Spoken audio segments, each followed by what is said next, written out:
Great news, everyone! I decided that I'm going to make a sequel to Total Level as it's going to be.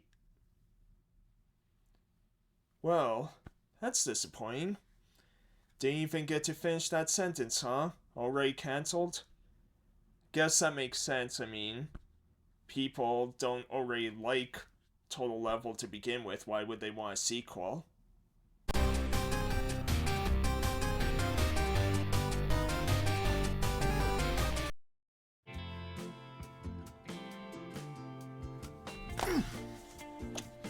Hey everyone, Total Level here.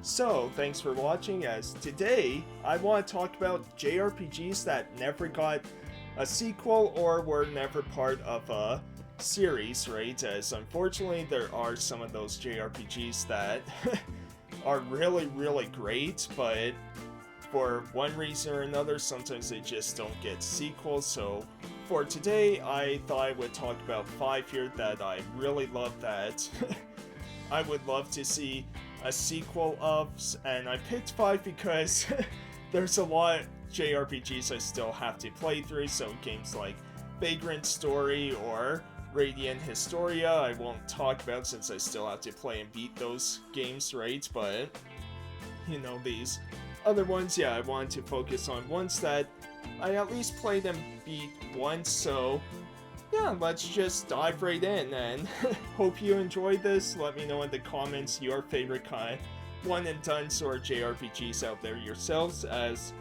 start with the one where it kind of makes sense why there's no sequel, and that's Eternal Sonata here. So yeah, have both the 360 and PS3 version. PS3 has a bit more extra content as the 360 one came out first, but really cool game, really cool story where it follows Frederick Chopin in his deathbed and kind of the dream sequence he's going through, right? So it's very creative, very unique, kind of weird sort of game, right? But it is so cool as everything has this kind of musical reference, like all the big characters are named after something music related, like you have characters Polka and Beat, right? And every every chapter is named after one of Chopin's kind of compositions, and yeah, it's just a really unique game with this kind of hybrid turn-based action combat, because you take your turn each time and you have like 5 seconds or so to go and attack the enemy. You have these light and dark areas that will give you different kind of magic powers you will use in battle, right? It's just a really cool game, and because of its kind of unique concept, it makes sense why there wasn't a sequel. I mean, if you did a sequel, it would have to just be a different composer, right? And things like that, but really different type of game, and something that, yeah, I wish more people would check out, because Eternal Sonata was a pretty cool experience. And then the next game I have on my list is why I wanted to do this video. It's one of my favorite games of all time, and it saddens me that we only got this game on the Dreamcast and then ported to the GameCube, and that's Skies of Arcadia, as I have the GameCube version here, Legend. So just an awesome RPG, right, where you're air pirate and you run into this girl named Fina who's being captured, and so you go and rescue her. You don't really know her backstory till later on, but yeah, it's just one of the funnest games. You get to recruit many different people to your party and everything like that. There's a lot of cool exploration, and it's just one of those games that is so fun and easy to replay, because it's not super difficult or anything, not super long, and just there's so much to like about this game, and it saddens me that there's not even a remaster, remake, or even just a straight up port onto modern consoles, because for Dreamcast version, like, because the difference between Dreamcast and GameCube is the GameCube version has extra content along with some quality of life improvements like lower encounter rates, but Dreamcast version has better sounds because the sound card that was used for Dreamcast doesn't translate to the GameCube or anything like that, along with some visual glitches in the GameCube version. But yeah, so whichever version you play though, it's just an amazing experience, and man, I really wish this game would get a sequel, or like I said, at the very least, even just a port remaster, right? Just so more people can play it without having to just rely on, you know, using like Dolphin emulation or Redream, I think it is, for Dreamcast games, right? It's, yeah, because this game's pretty expensive, and yeah, more people, man. I wish more people could check this out. Next, we have a PlayStation 1 called Classic, and it's one I love, The Legend of Dragoon.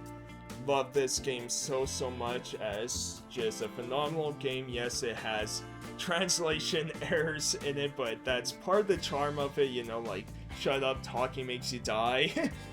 One of my favorite lines ever, as, you know, starts off simple enough where Dart's village is attacked by a group of knights, and he wants to get revenge as these, you know, people kind of kidnapped his childhood friend Shauna, so he's going off to rescue her, and, you know, inside Dart lives the power of the Dragoon, right? And man, that scene where, yeah, you transform for the first time into Dragoon form is just so cool, and so many cool characters, you know.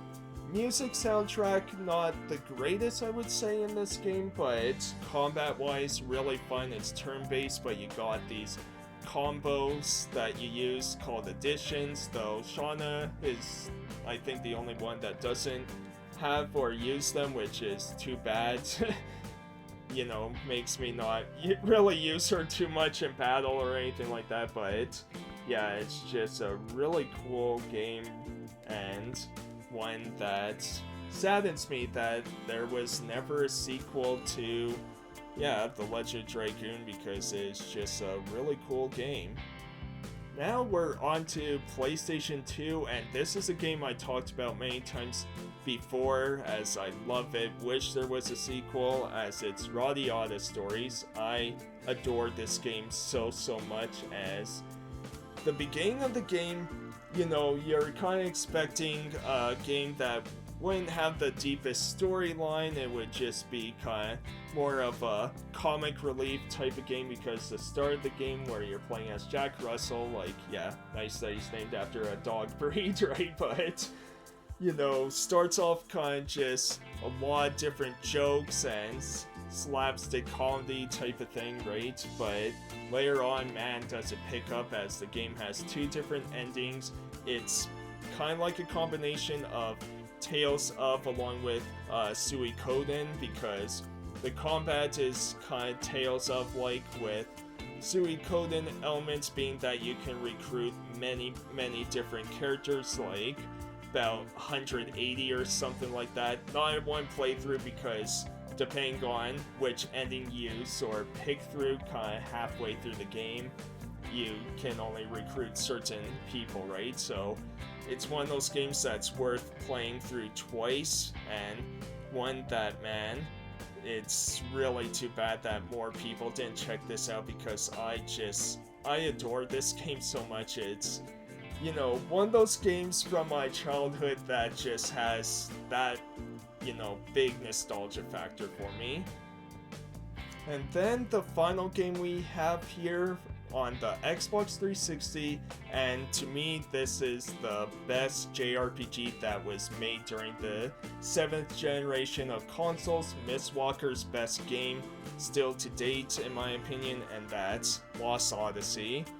Love this game so much. It plays a lot of those kind of cliches, because, you know, you're playing as a bunch of people who have amnesia, with the main character Kai having amnesia. He's also immortal. You don't know why. You know, you have to play through the game to kind of find out, right? And, you know, he's just on this quest to find a lot of his lost memories, and you know, there's a lot of emotion in this game. Like, there's so many cool moments of it. Like, there's so many funny moments, there's a lot of heartbreaking moments, and it's just too bad there was never a sequel, especially with the way this game ends, where you want a sequel, you want to know what happens, or even a prequel to this, right? And we were so close to game 1.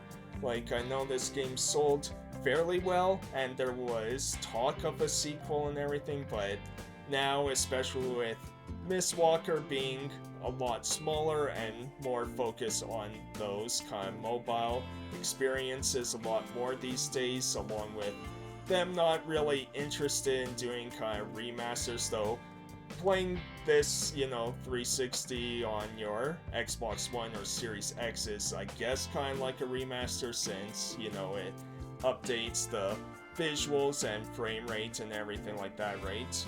Which, yeah, this game needed that, because playing this on the 360 hardware is pretty rough, just with how much the 360 pushed this game, you know, this game pushed the 360's limits, there we go. But yeah, just a phenomenal game, and man, I hate that we never got more of Lost Odyssey.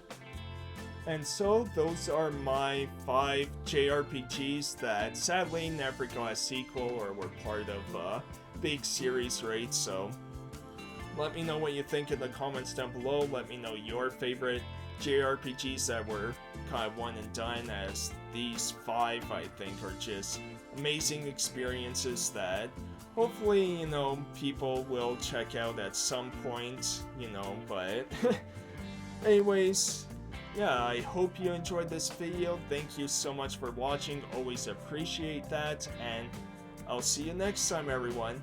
Thanks, have a great rest of your day.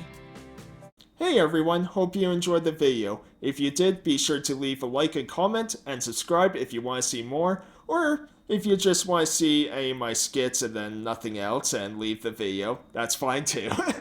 Thanks everyone, take care.